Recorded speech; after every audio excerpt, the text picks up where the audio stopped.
COP15A ഒരു core objective element ആയിരുന്നെങ്കിൽ COP15B ഒരു കമ്മിറ്റ്മെന്റ് ഒബ്ജക്റ്റീവ് എലമെന്റ് ആണ്. Care of transplant patients is guided by the clinical practice guide lines.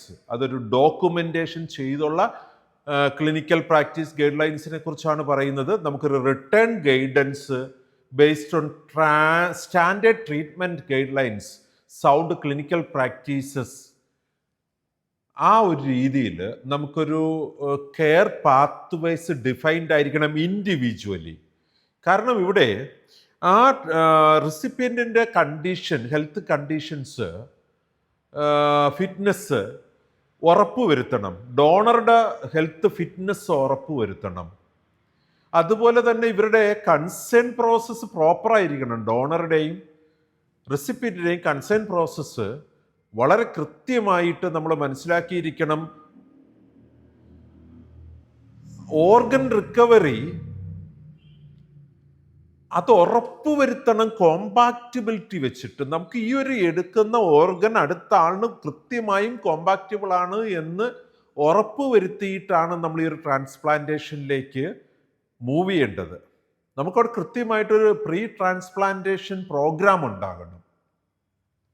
നമുക്ക് ഈ ഒരു ക്ലിനിക്കൽ പ്രാക്ടീസ് ഗൈഡ് ലൈൻസ് ആ പ്രീ ട്രാൻസ്പ്ലാന്റേഷനെയും ട്രാൻസ്പ്ലാന്റേഷനെയും ഡിസ്ചാർജ് വരെയുമുള്ള ഫേസസിനെ കൃത്യമായി ഇൻഡിവിജ്വലൈസ്ഡ് ആയിട്ടുള്ള കെയർ പ്ലാൻ ഡെവലപ്പ് ചെയ്ത് അതനുസരിച്ച് ഗൈഡ് ചെയ്യപ്പെടണം. നമുക്ക് ഇൻഡിവിജ്വലൈസ് ചെയ്ത care path wise each and every transplant പേഷ്യൻസിന് വേണ്ടിയിട്ട് പ്രിപ്പയർ ചെയ്യുകയും അത് ഒരു മൾട്ടി ഡിസിപ്ലിനറി ടീം അത് ടേക്ക് കെയർ ചെയ്യുകയും ചെയ്യണം. അതിനകത്ത് ഡോക്ടേഴ്സ് ഉണ്ടാവണം, നേഴ്സസ് ഉണ്ടാവണം, ഡയറ്റീഷ്യൻ ഉണ്ടാവണം, ഒരു നമ്മുടെ ഹോസ്പിറ്റലിലെ സോഷ്യൽ ആക്ടിവിറ്റി വർക്കർ ഉണ്ടാവണം, സൈക്കോളജിസ്റ്റ് ഉണ്ടാവണം.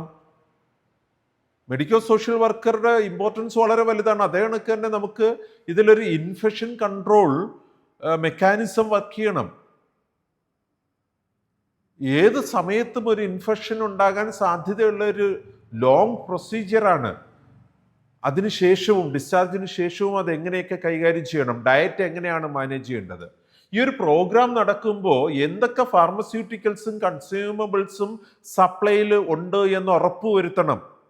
ആ ഡയഗ്നോസിസ് റിക്വയർമെന്റ്സ് ആ ഒരു ട്രാൻസ്പ്ലാന്റുമായിട്ട് ബന്ധപ്പെട്ട് കൃത്യത വരുത്തിയാണ് മുമ്പോട്ട് പോകേണ്ടത്.